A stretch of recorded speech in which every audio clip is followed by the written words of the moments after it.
Hello, and welcome to this World Geography online training content video brought to you by the Georgia Department of Education. In this video, we will be addressing Georgia Standards of Excellence SSWG 1A through G, dealing with the climates and physical features of the world and their respective impact on human settlement patterns. In a separate video, we addressed these same standards but focused on significant physical features and their subsequent impact on human settlement patterns. In this video, we will instead focus on climate zones and analyze their subsequent impact on population density. Our essential question for this video will be, how do different climate zones around the world impact human settlement patterns? Before we dive into climate zones and start to analyze their impact on human population, let's first discuss the difference between weather and climate. This is a topic that confuses students and adults alike. Weather is short-term. It's what's happening in the atmosphere at a specific location at any given time. It is the current atmospheric conditions, if you will. Climate, on the other hand, is long-term. It is the pattern of weather in a certain area defined by years. Climate describes what a place is like for a season or for a whole calendar year. Weather informs climate, but the two are different. I like to remind my students about what they see when they watch the weather report on the local news. How many days are forecasted out? 5, 7, maybe 11 at the most? That's because weather is dynamic. It changes easily over short periods of time. Let me give you an example. In a humid subtropical climate zone, which just happens to encompass all of the state of Georgia, there could be a wide variety in the weather across the same zone. It could be storming in South Georgia, but bright blue skies in North Georgia. Heck, during summertime in Georgia, it could be storming in your backyard, but bright blue skies in your front yard. That's weather. It's volatile. It changes from moment to moment, day to day. Climate, on the other hand, describes what a humid subtropical zone is like during the whole summer, fall, winter, spring, or year. It's mostly static. It stays the same for the most part. That is, by the way, why such a big deal is made out of the idea of climate change. Because when climates change, it is much more significant than when weather changes. Got it? Okay. You never knew somebody could get that worked up about weather and climate, did you? We also need to address what creates certain climates in certain places. Climates don't just magically appear. There are scientific reasons for resulting climates in different parts of the world. Without making this too much of a science lesson, I'll do my best to explain major influences on resulting climate zones. The most influential factor on a place's climate is latitudinal position. That means how far north or south from the equator the place is. The closer to the equator, the more direct sunlight, due to the tilt of the Earth's axis, and therefore the warmer the climate is. The further away from the equator, the less direct sunlight, and therefore the colder the climate is. Another major influence on climate is proximity to large bodies of water, like oceans. The closer the place is to a large body of water, the more moderate the climate is. This is especially true in areas with onshore flow. The further away from large bodies of water, the more extreme the climate can be. The last major influence on climate is elevation. In general, the higher you go, the colder it gets. You can imagine there are many combinations of these factors and others, which lead to many different types of climates. Now let's take a look at said climate zones and their impact on human settlement patterns. Instead of looking region by region at climate zones and their respective impact on human settlement patterns, let's instead look at each major climate zone and discuss its impact on human settlement, and then buttress that with regional evidence. Let's start by looking at climate zones that largely push human settlement away, then transition into climate zones that are more conducive to human settlement. For our first climate zone, we have ice cap. This one's pretty simple. Humans do not settle in areas with an ice cap climate zone. Period. Why? Because it's freezing cold year-round with permanent ice and snow. This makes it impossible to participate in typical human activity like agriculture. Let's take Antarctica, for example. There is no permanent human settlement in Antarctica. The only people who live there temporarily are scientists. They stay there during the summer months of Antarctica and have to use special clothing to keep them warm enough to traverse the landscape. Tundra climate zone is next. Let's look at these maps of northern Siberia as our example. Similar to the ice cap climate zone, few people choose to live in a tundra climate. There are very long and very cold winters, with cold summers and little precipitation.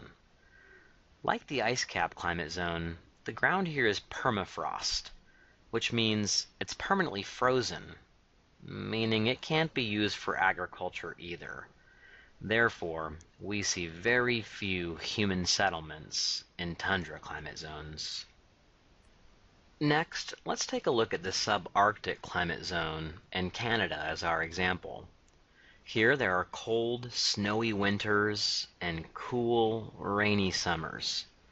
While more humans brave subarctic climate zones than ice cap or tundra, the human settlement here is still spotty at best. The highlands climate is the trickiest of all climate zones. We'll use the Andes Mountains of western South America as our example here. As indicated by the name, the highland climate zone is in places with increased elevation. The temperature and precipitation can vary greatly depending on elevation and latitudinal position. Highlands nearer to the equator have a warmer climate, while highlands further away from the equator have a much colder climate. In general, highlands climates push away human settlement. The marine west coast climate zone has a much stronger pull factor when it comes to human settlement patterns. We'll use northwestern Europe as our example for this climate zone. It's a prime example of the positive relationship between this type of climate and dense population patterns. There are warm summers, cool winters, and rainfall all year. The marine west coast climate is very moderate because of its proximity to large bodies of water and the onshore flow from them. It can be cloudy, dreary, foggy, and drizzly for much of the year, but does provide the conditions necessary for successful cultivation of the land. The humid continental climate zone is another climate zone which leads to increased human settlement patterns. This time, we'll use the northeastern part of the United States and the southeastern part of Canada as the example, a very densely populated area. As its name indicates, this climate zone is typically on the interior of a continent or in an area near a large body of water with offshore flow. In this climate zone, there are 4 distinct seasons. That provides enough moderation to make it conducive to human settlement. The humid subtropical climate zone is also very conducive to human settlement. It has hot, rainy summers and mild winters with some rain. This is the climate zone that covers the southeastern parts of the United States and China. We'll use China's dense population here as our example of how this climate zone is very conducive to large numbers of people. The warm and rainy summers create ideal conditions for the growth of vegetation. The Mediterranean climate zone was named after the areas surrounding the Mediterranean Sea between Europe and Africa. So that's the area we'll use to investigate on the maps. It is warm all year with dry summers and short, rainy winters. It is an ideal climate zone for agriculture, with a nearly 365-day growing season. Therefore, humans are naturally drawn to this climate zone. The tropical wet and dry climate zone is hot all year with a rainy season and a dry season. This climate zone is also conducive to human settlement. In northern Australia, near Darwin, residents refer to these seasons as the wet and the dry.